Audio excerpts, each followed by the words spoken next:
garage sales, and yard sales. Every Saturday morning in our part of the world, except in winter, many people drive around the city looking for yard sales. Yard sales or garage sales often take place in the driveway of someone's home or perhaps the front lawn.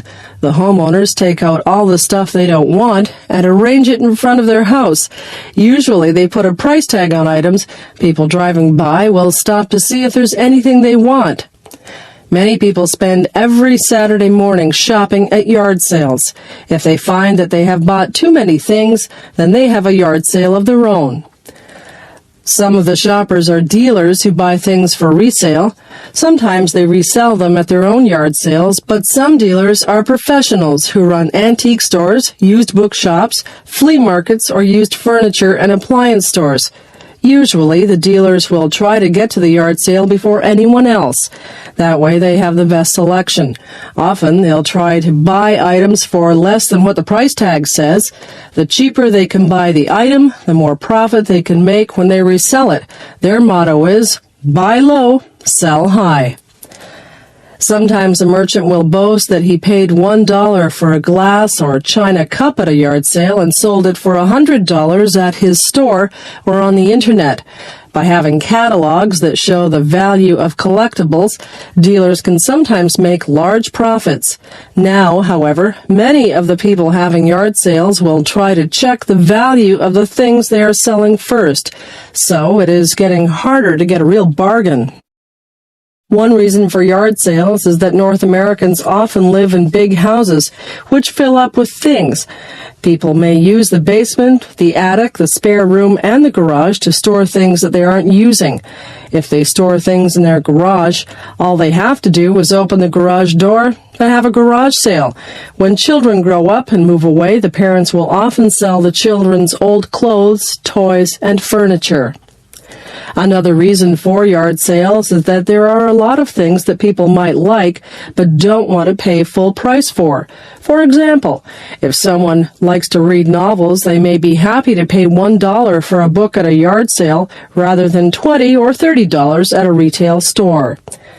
What sorts of things are sold at yard sales? Just about anything you might find in a house or yard. There are ornaments, china, home decorations, sports equipment, bicycles, games, dolls, toys, tables and chairs, lamps, appliances, books, records, paintings, clothes, record players, and much, much more. Some items are things that were popular a few years ago, but now have gone out of fashion. This might include many toys, books, and games that relate to an old television show that is no longer being shown. While a lot of older people go to yard sales, so do a lot of students. Students and young people may need cheap furniture for their apartment or a bicycle to get to school or work. They may not be able to pay full price. If you are lucky, you can find almost anything at a yard sale. The trick is to get there early. Most yard sales are advertised to start at 9 a.m., but dealers may arrive as early as 7:30 a.m. By 10 a.m., the busiest part is already over, although most yard sales go on into the afternoon. Yard sales tend to prove the common saying that one person's trash is another person's treasure. Christmas holidays. In many ways, Christmas is the most important holiday in North America. It is the most important commercial festival. Most retail stores do half their annual business in the 6 weeks or so before Christmas. Christmas is an important holiday from work and school. Many workers take the whole week off between Christmas and New Year's Day. It is the biggest time of the year for parties, gift-giving, home decorations, and visiting. Many homeowners compete to see who can have the best display of lights. It is also an important time for the entertainment industry. Many Christmas movies, TV shows, recordings, concerts, and plays are produced every year for the Christmas season. It is also the time of year when the largest number of people attend church, because Christmas is a religious festival too. It celebrates the birth of Jesus. How all these different things came together to become Christmas is a long story. Why, for example, is Jesus' birthday celebrated on December 25th? No one knows the exact day that Jesus was born, but Jesus was born during the Roman Empire, and for the Romans, December 25th was a very important day. The Romans had many gods and many religions. Two religions, both of which had one main god, were the worship of the invincible sun and Mithras. These gods were both honored on December 25th.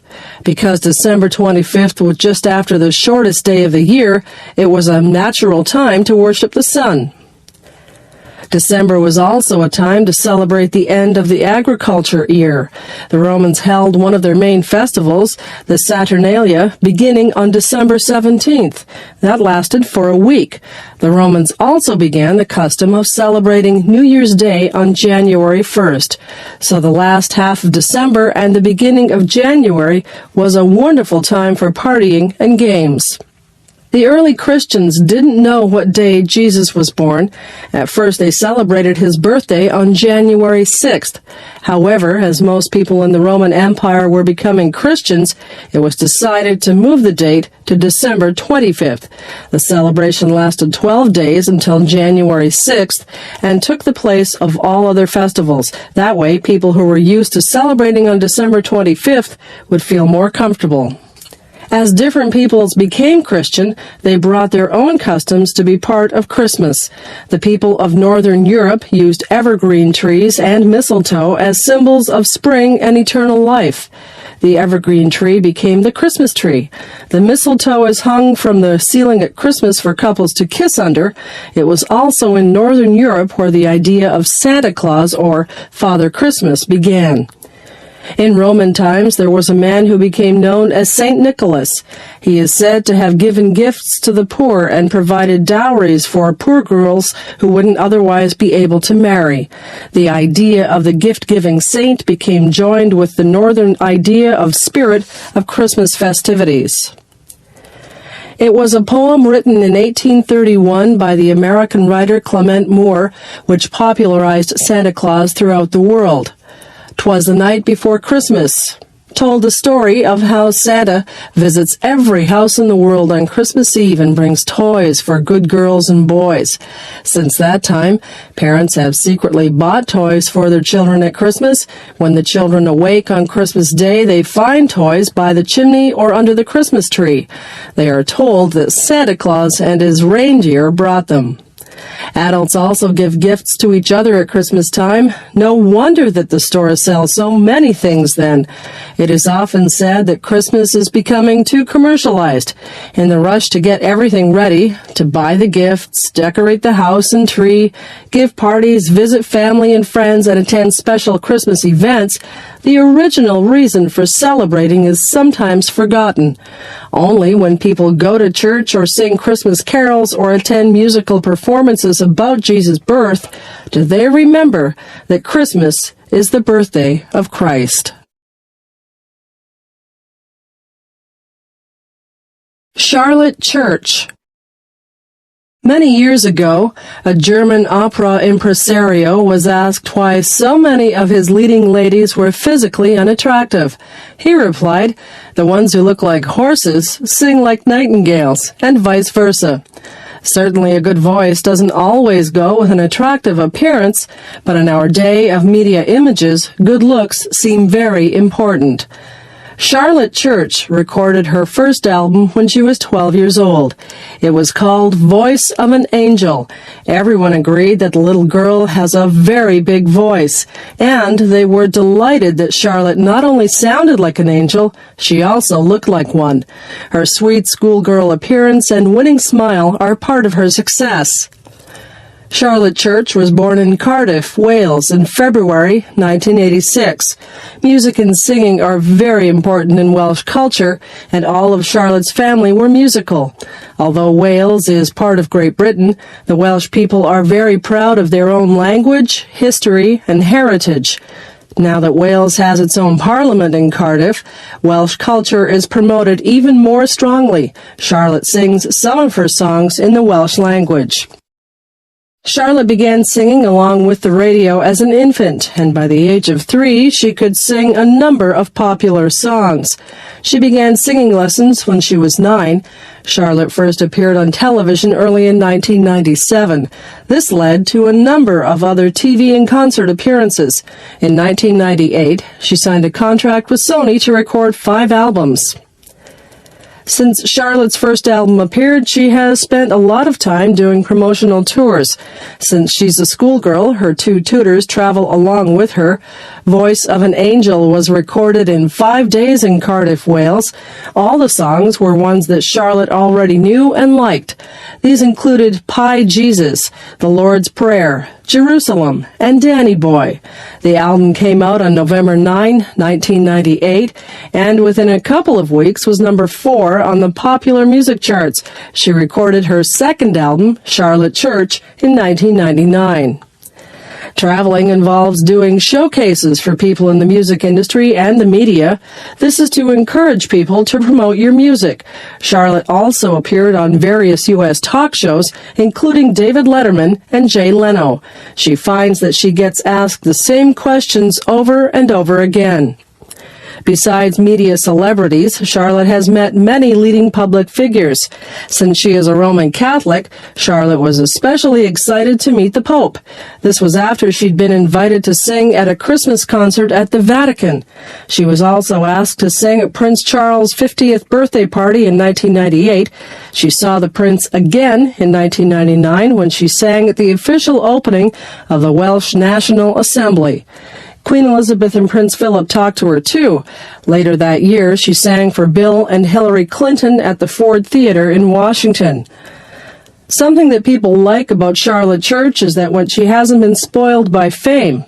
Many show business kids are loud, brash, noisy, and rude. But when she is away from the stage, the young singer leads a normal life with her family and friends. Even when she is on TV, she comes across as an ordinary teenager, but a very nice one. Charlotte's voice always gets comments. It seems like such a big voice for a little girl. Very few teenagers have a powerful operatic voice like hers. Some people have found it hard to believe that it is actually Charlotte singing. For the most part, she enjoys her success. She likes to travel and meet new people. Los Angeles is her favorite city, and she likes the United States and Canada. But she is always glad to get home to Wales and be with her friends. At the moment, she goes to an all-girls school, so she doesn't see boys very often. But at age 15, an interest in boys is likely to become a factor in her life. Charlotte now has recorded 3 albums, and we can expect a 4th in 2001. She also has written an account of her life for all her fans. It is entitled Voice of an Angel, My Life. So